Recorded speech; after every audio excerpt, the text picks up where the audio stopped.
have time for one more version?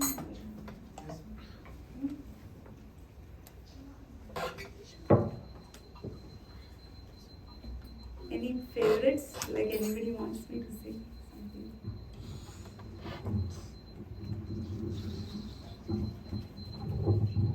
I'm feeling like singing this bhajan. I don't know if everyone knows, but you can show it. Ami Jamuna Boli ne?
Hare Krishna everyone.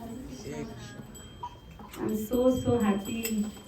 I never thought that during the COVID when I was meeting all of you online, I will ever come.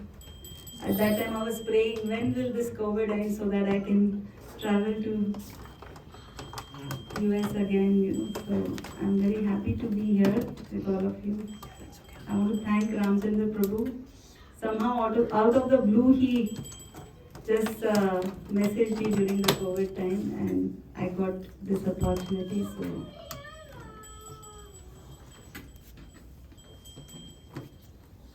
So I would like to first start with prayers to my spiritual masters. Om Ajnanatimirandasya Jnananjana Shalakaya Chakshurunmilitam Yena Tasmai Shri Guruve Namaha Vanchakalpatarubhyascha Kripa Sindhubhya eva cha Patitanam pavanebhyo Vaishnavebhyo namo namaha. Jai Shri Krishna Chaitanya Prabhu Nityananda Shri Advaita Gadadhara Srivasadi Gaura Bhaktivedanta. Hare Krishna Krishna Krishna Hare Hare Hare Rama Rama Rama Hare Hare.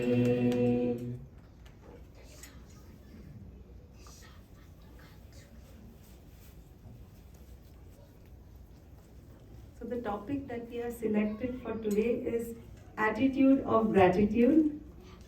Rhymes quite well. So I'm very happy to be with all of you. And this word attitude is something which nowadays we use and hear a lot. Maybe the young people will be able to share. What is attitude according to you? The way you carry yourself. The way you carry yourself, yeah. Anybody else wants to share?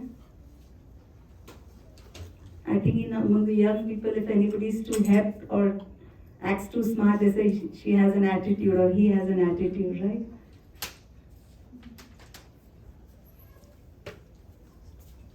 So,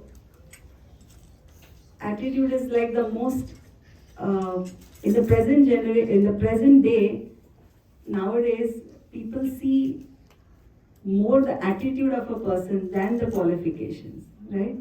You can judge a person by the attitude. What is the mindset of a person, you can understand by their attitude. An example is given is like a balloon, there are different kinds of balloon, different colors of balloon. But if you leave a balloon, it will anyways go up, right? Because what is the most important thing? That is it the color of the balloon? Or what is the thing which is making the balloon go up? It is what is inside the balloon. The color doesn't matter, right? The externalities of the color of the balloons doesn't matter. Any color of the balloon you leave, it will go up. It's because what is inside, that is what is important. Because the external colors doesn't matter. Similarly, it is what is inside a person, what is the attitude of a person, that is what is most important to judge. And in today's day and age, the attitude is given more importance than the external qualifications. Sometimes in spiritual circles or in Krishna consciousness, people go by the externalities more, the way you dress or the amount of spiritual qualification you have, or judge people just by sometimes how much marks have you got in your Bhakti Shastri? That is what is a point of competition, like something. These are but externalities, because unless we have a proper attitude from within, because that is what is matters, and that is what is going to take us up towards Krishna. Just like those balloons, even if it's very colorful from outside, that is not the criteria. It's the most essential thing is what kind of attitude do we carry within our hearts. That is what is going to ultimately take us to Krishna, not the externalities. So the attitude of gratitude is something which is like the most highest universal spiritual principle ever.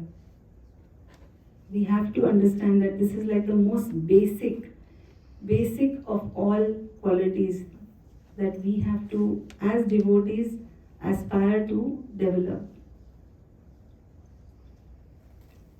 And we have seen that among our acharyas, this has been like and we are Rupanugas, isn't it? We are following the line of Srila Rupa Goswami. And you see the writings of Srila Rupa Goswami, Sanatana Goswami, or any of the acharyas. The first few, if you have read Chaitanya Charitamrita, it's like the whole first chapter is just offering gratitude. They are always offering gratitude first to their spiritual masters and to their, spiritual. It's like the whole disciplic succession they offer their gratitude to. Only then they will start, even start writing the knowledge or expressing the knowledge. So this is the most basic spiritual principle. And every religion, if you go to see, it doesn't matter whether it's Christianity, Islam, if you study this, that offering gratitude or thanksgiving. We are in US, so Thanksgiving is a big festival, right? Do you know the history of Thanksgiving? How did it come about? You want to share something? Yeah. Well, I do know what happened. So it was back in the 18s or the 17s when the pilgrims used to and the Native Americans used to create a whole feast after the fall or during the fall. They used to have a feast as now the whole preparation is different because those times they didn't have very much of crops through the winter, so they could only harvest so much. So they used to make a big festival and they used to celebrate. Offer thanks for those crops harvested. But there is a very good, thank you for sharing that. But the first Thanksgiving, the celebrations that was done by, do you know who discovered this land? Christopher Columbus? Yes, got it. So Christopher Columbus,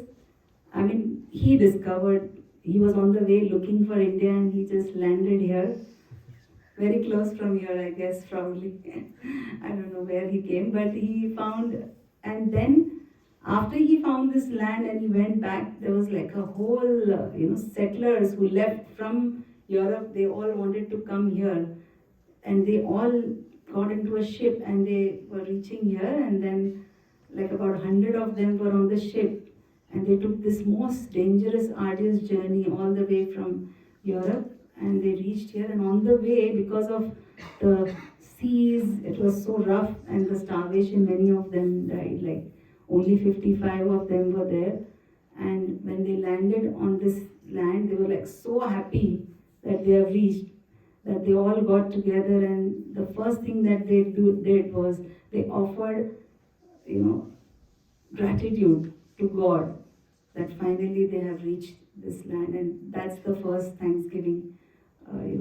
Probably it's the day that they reached this country. So they were so focused towards offering their thanks to.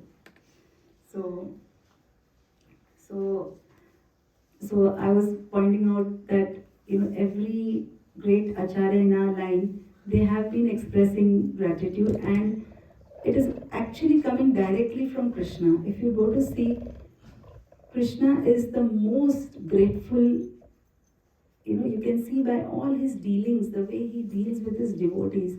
He's always so grateful. You heard of this, that if you take one step towards Krishna, Krishna will take 100 steps towards you. You heard this? I mean, what is that? It's nothing but just see the level of gratitude that Krishna has. That how much he wants to reciprocate, A devotee does this much, so little.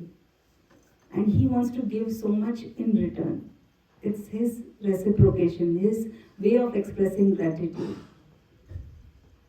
So I was hearing a lecture of my guru, and he was giving this example about, you have heard of this 𝗦𝗽𝗲𝗿𝗂𝗁, meaning Krishna on the banyan leaf sucking his own toe.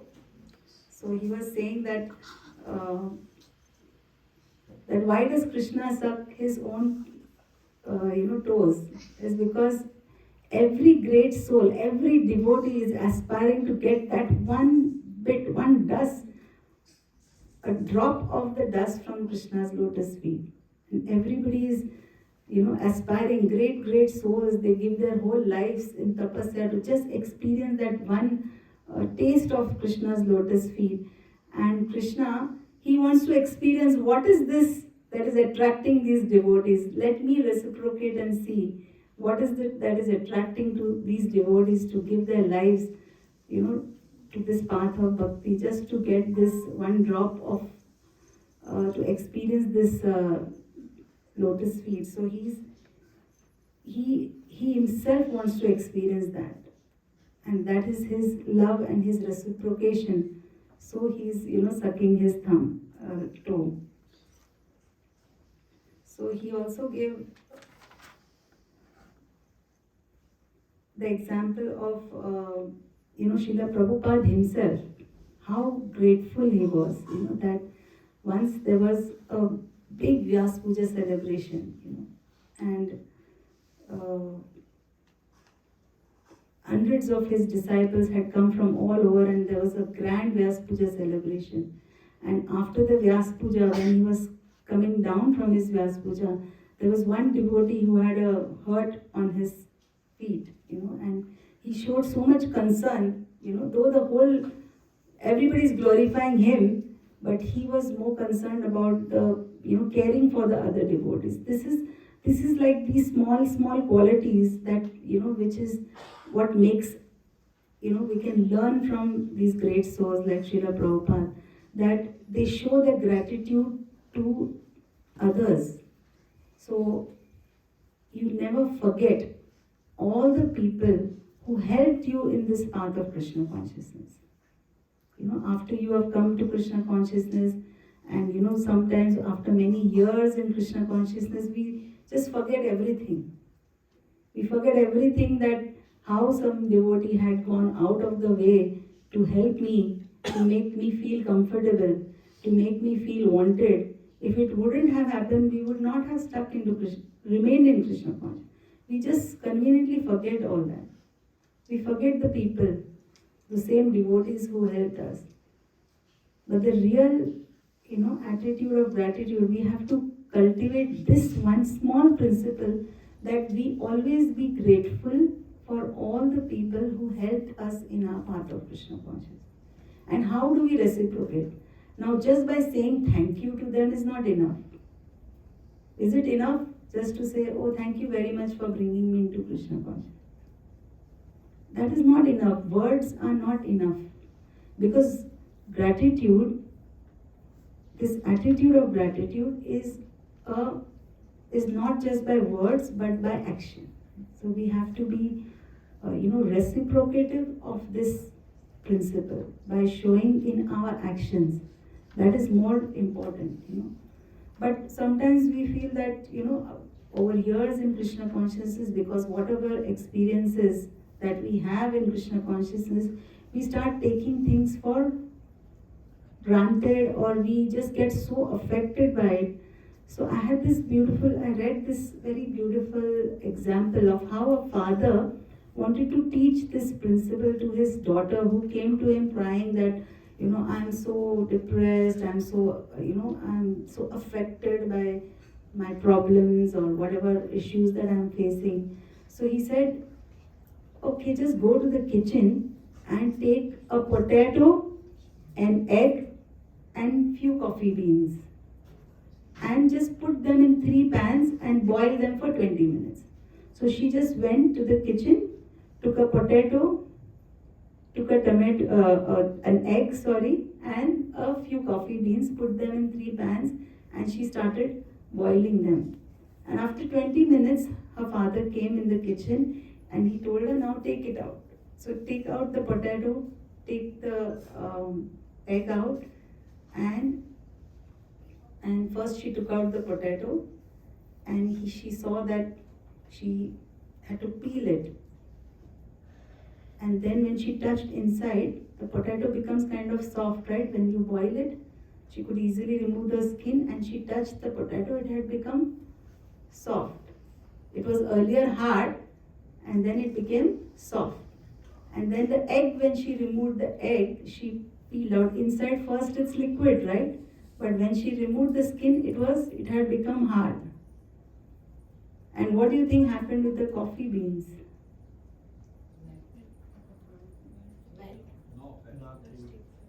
Nothing happened to the coffee beans, but when she saw the water, it had taken the whole essence of the coffee beans. And it had become, very nicely fragrant. Okay? So what lesson do we learn from that? From this? Yes? We shouldn't let outside things dictate us or our emotions. Good point. Yes. Like the situation was the same, right? All three were put in the same kind of situation, boiling water. It was the same, but all three had a different reaction.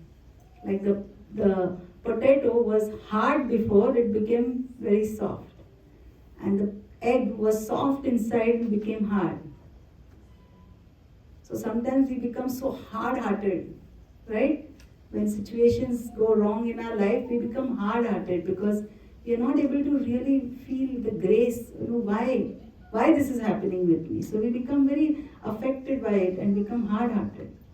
Or sometimes the difficulties make us weak. We become very soft and weak. But from the coffee beans we can learn that the same situation they were put in, but what did the coffee beans, what we learn from that? In a very unique way, they spread their fragrance around. They learned from whatever the situation was, the difficulties that they faced, but they spread their fragrance around. They gave something of themselves. They were more productive. They were able to reciprocate and give something to others, even though they went through the difficult situation. So what is the difference that, we can become like the coffee beans? How can we become like the coffee beans when only if we have this attitude of gratitude that no matter what situations we are put through, but we want to reciprocate or show our gratitude by spreading the fragrance around, or the positive things, or focusing on the positive things. So this is what a devotee should aspire for.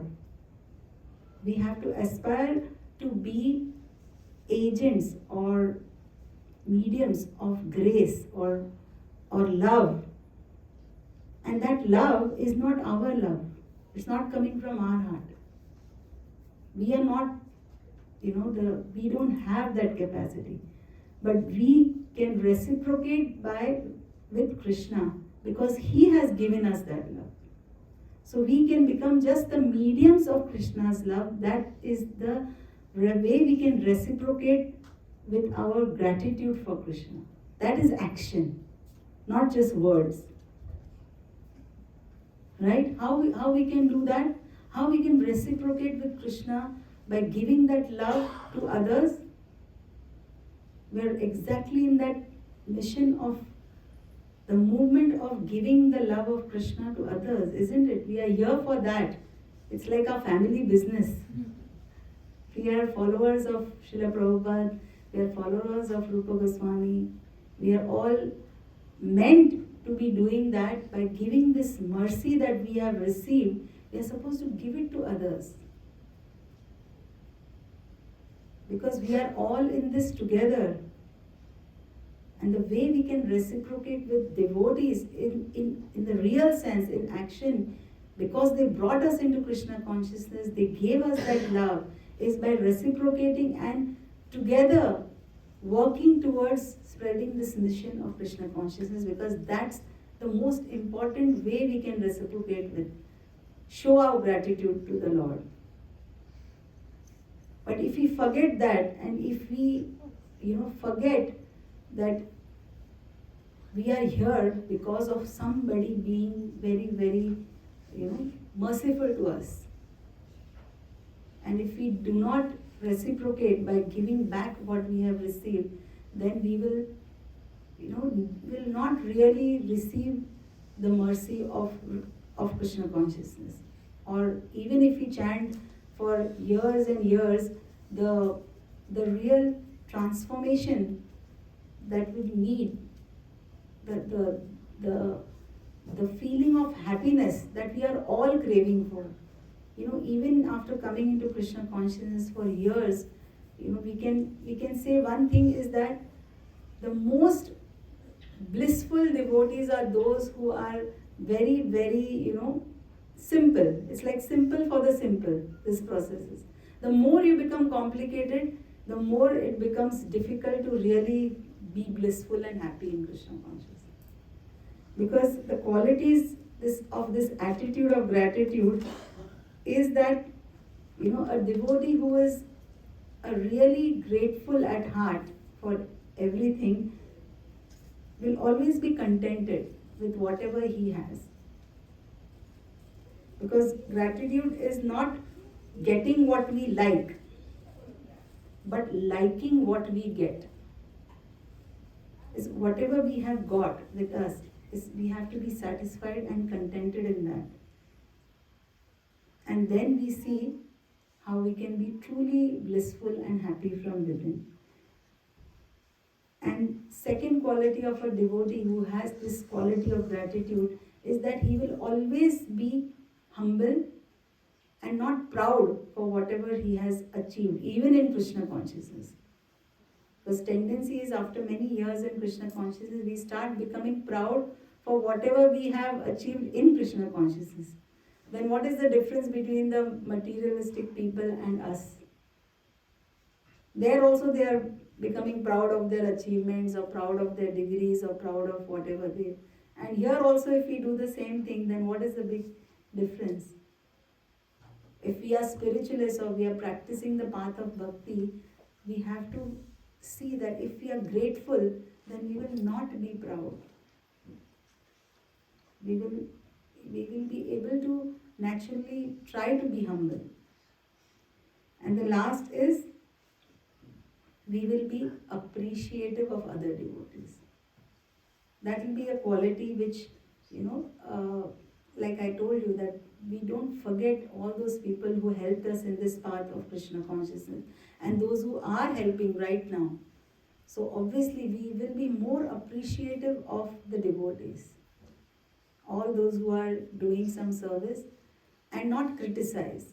Because an ungrateful person or ungrateful devotee will be, always finding faults or criticizing. And last is, as I said, a person who has all these qualities and who is a grateful person will naturally be blissful. Prabhupada said, chant and be happy. That's something which we need to do. So this path of Krishna consciousness is meant to make all of us blissful. But it's as simple as that if we are ungrateful, we will definitely be miserable. There's no doubt about it. we have the clear example of Duryodhana. He was always miserable. Even after he had everything, still he was miserable. So, I would like to, in conclusion, say that whatever we have in our life, we have to count our blessings. Every day, wake up with this mode. That's the first thing you do as soon as you wake up. That today I want to be grateful. And count your blessings. What are those blessings? What should you be grateful for? If we just wake up, that is our culture. That's why we wake up and first thing we offer obeisances to, Guru, Srila Prabhupada. That's the way we express our gratitude. So you count your blessings, because without the mercy of Guru and Srila Prabhupada, we wouldn't have been here. In this beautiful place, we should be so grateful for this space. It's actually a church. Can you imagine? What better example of interfaith preaching is there than this? Why do you need big, big temples? Are there, shortage of temples? You come to India, there are so many temples. What makes a temple is when we all come together under this wonderful roof of a church and we are so, singing the glories of Krishna together. So this is really example of, reciprocating with Krishna's gifts, what we are getting. So, and great gratitude is a choice. It's not something that you get programmed and come. You have to practice it. It's a choice that you make every day. Whether you choose to be grateful or you choose to be ungrateful. We can keep crying, oh, I don't have. Sometimes we even crib for the rains, like when there is no rain, when it's hot, we are cribbing why there is no rains. And when the rains come, you are cribbing that why it is raining. So it's like, we are not able to see that, that even small things like this, like I had read somewhere, that you'll understand the value of 1 second. The value of 1 second is to that person who met with an accident, in a play. Even that 1 second matters. He will know the value of that 1 second, but we are taking that 1 second so much for granted. The value of legs that we have will be, for a handicapped person, the value of that is more. He actually realizes, but are we grateful for having, healthy legs and healthy hands? So it's a choice. Every day, every situation, every moment of our lives, every experience that you have in your life, you have a choice whether I should be grateful for the good things or be, cribbing and, criticizing for the things that is going wrong. So we have to always remember, I can be a coffee bean in this situation. That instead of getting hard or getting soft or neglecting or, getting affected, we can be like that coffee bean in that situation and think how I can contribute to make this situation better or make my own life better or make, people happy around me. So this is a choice that we have at every second, and we can just cry that, oh, roses have thorns. Rose is so beautiful, but there are thorns which, hurt when you go to enjoy the rose. Or you can think that, oh, so beautiful, these thorns have such beautiful roses. It's the other way around. So it's like just a perspective, how you look at things. So the attitude of gratitude is something, as devotees, we can practice, from the moment we wake up, because I think in this whole creation, there is no one more fortunate than devotees, than each one of us in this room. We are truly blessed. If we don't really understand how blessed we are and be really grateful for the blessings that we receive, we will never give it to others. We will just remain so smug in our, what we have received. I mean, that's like I feel sometimes people born in India, they are so fortunate, but we have become so complacent in our, in our wonderful situation that Krishna has given us. But we are not from that path.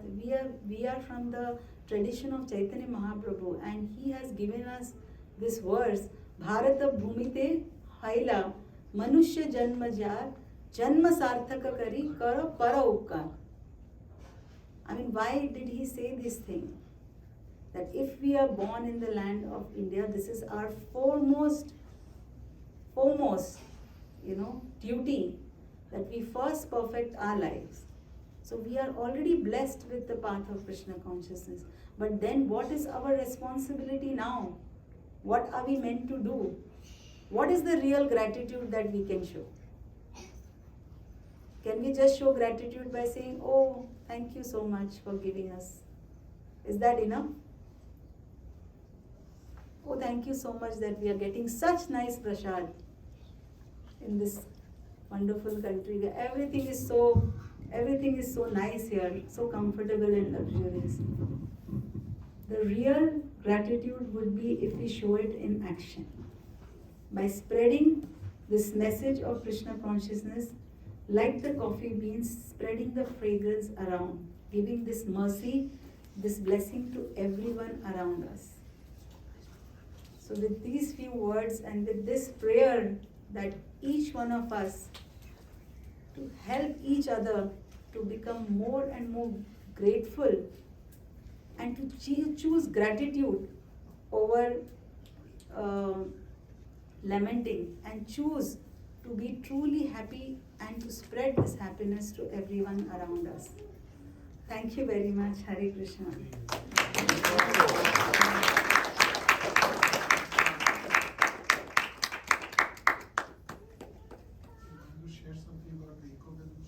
Oh yeah, I am connected to this project which my Guru Maharaj has given us, 𝗦𝗽𝗲𝗿 Eco Village, and I am heading the Women's Empowerment Program.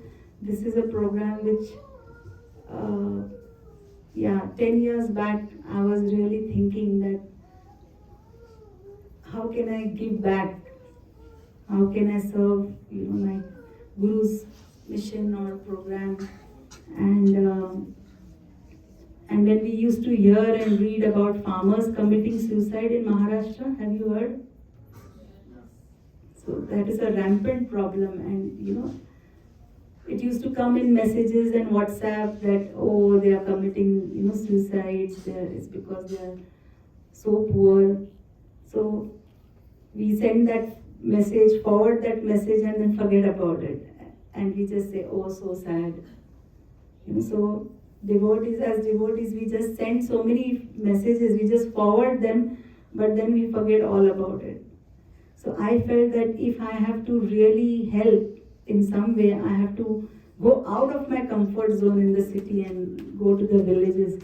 So that's how I started going to Govardhan Eco Village, which is 2 hours away from my house. And as a dentist, I started first working, and I started the dental clinic, Bhaktivedanta hospital, in the village near Govardhan Eco Village, and we started the work. And I would meet the women, the farmers, the wives of these farmers, and their life was really very, very difficult, because the husbands used to go 6 months, leave them and go to the city to work, and the women would be left alone to fend for the children. So that's when we started the Women's Empowerment Program. So last 10 years we have been working, and now just 1 year back we have our own facility and institute where we are training these women, and they are making various products like cow products and bags and many things. So this is the vision of Radhanath Maharaj, that to empower all the rural people so that if we take care of their needs, then we can really transform their hearts. When somebody is hungry, you cannot preach Krishna consciousness to them. We have to first take care of their basic needs. So when we give them work, when we give them skills, when we take care of their health, then automatically they are, their hearts are transformed and they can take to this path of Krishna consciousness. So that is the aim and that is the way we would like to express our gratitude to whatever we have received in life. So this is the project, and I hope that all of you can get connected to this project, and we want to invite you to our Govardhan Skill Center. This is another project which we have started, and we have brought some gifts, and if you would like to support this cause, you are free to donate or give and take some of the gifts, whatever we have brought for all of you. So thank you very much. Hare Krishna. If there's any questions or discussion, we can do that after the class, or if you have anything to say. Actually, I would like to, I forgot. I had written a poem about attitude of gratitude. Can I read? It's like a little summary of whatever we spoke, but I would really like to share this. Poem on attitude of gratitude. Attitude is something which determines how we look at our life events. Some people have a lot of it and some people lack it till the end. Attitude is like wearing glasses, colored, tinted and transparent, through which we can see our thoughts, beliefs in the present. It can make or break in a moment love, friendships and families. If you be like the fly, always finding fault, or be appreciative like the bee. A balloon may fly high up in the sky. It's the air inside which makes it rise.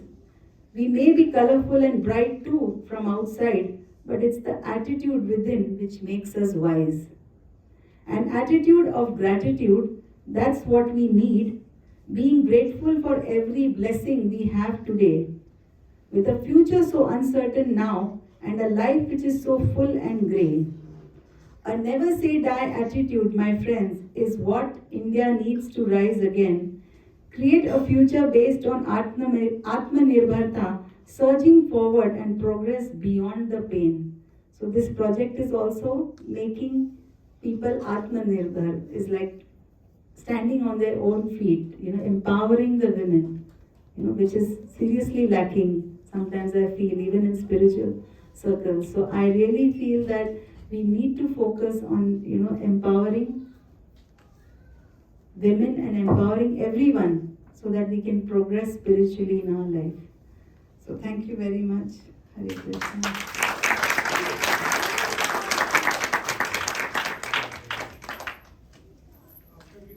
Hare Krishna. Thank you so much, Mataji. Anybody has a question? If the women start thinking that I am karta, ahankara ityatma karta iti mannate. So how do you prevent from that situation arising? If who, only women? No, after getting empowered, the women start thinking ahankara ityatma karta iti mannate. So I am the karta. So how do you prevent it? But she is already the karta. Who's managing the house? She's already empowered. Yeah. What do you mean by that? If we empower the women? Krishna says in the Bhagavad Gita, ahankara vimuratma karta aham iti mannate. So if somebody is a vimura, that he is the karta, that there is not a right situation. You think Krishna said that only for the women? No, not that. I am thinking if how do you prevent, because the purpose is to make everybody Krishna conscious. So we should focus on our own Krishna consciousness, because if you are specifically talking about women, that is for each living entity to think like that we are not the doers. If the head of the house, that is you, if you start thinking that this house is running because of my salary, then who is Vimudhatma? The living entity who thinks like this, no? And thinks that I am running the whole thing. But actually, when the money comes, salary, then the wife is actually also participating in, so it is for everyone, each living entity, to understand that we are not the doers. So your question I understood, but you are quoting the verse of Bhagavad Gita, but it was not I think it was not a gender-based question. Yeah, it is. He's saying that, like, once a person, like, it's not like woman or man. No, he mentioned women, but By mistake, maybe. It's not about women, I think. Because it's women empowerment, that's why.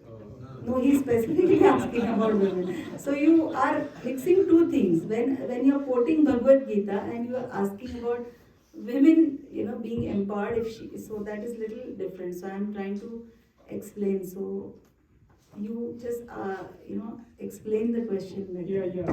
My thinking is that we are trying to do the empowerment. So in the process, what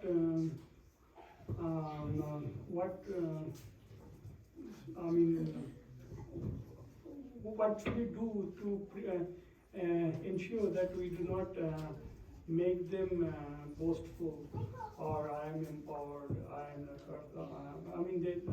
the feeling of proud. Prabhu, right now we believe that we are running the show, but it didn't end, right? We are Jivatmas. Yeah. It's like, that Bachchan joke, Pehla Pan Kidhar hai, right? I gave you, like, there is two, there is a famous joke, right? Mataji from Maharashtra, she will understand.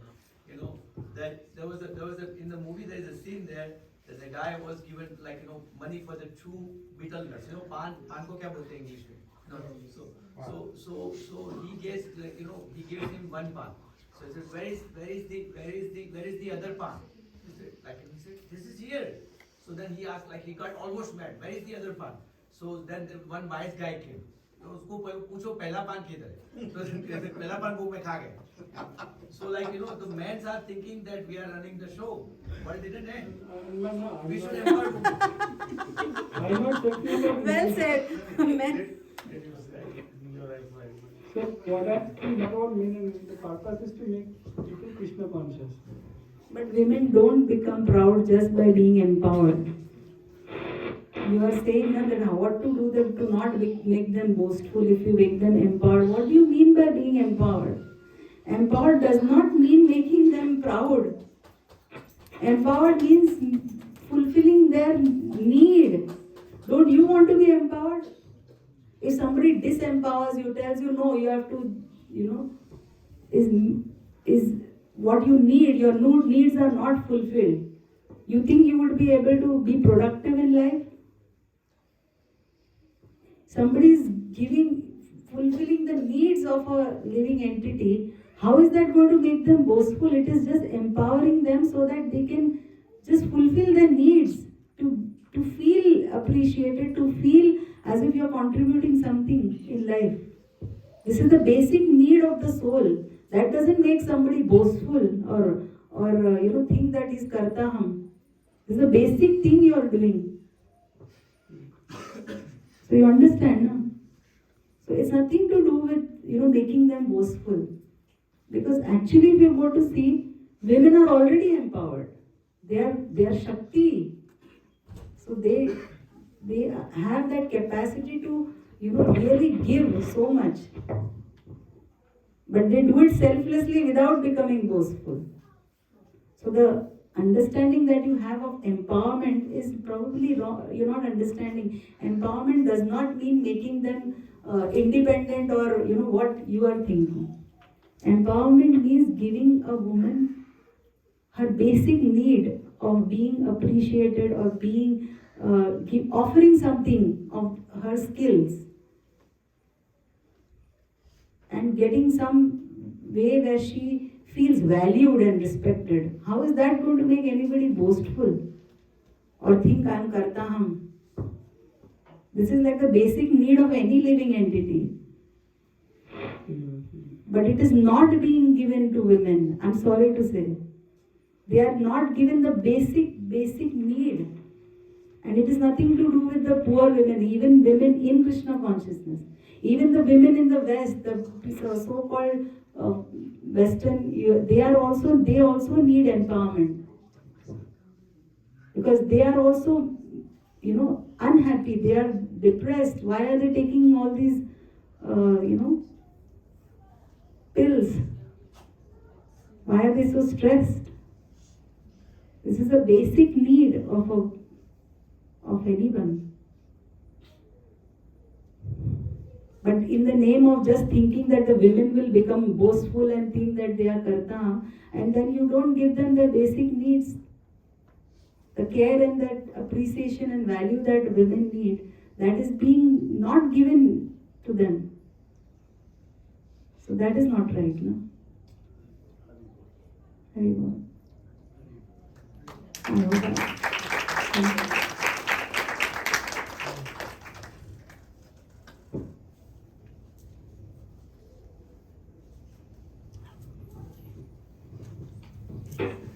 Hare Krishna. Thank you, Mataji.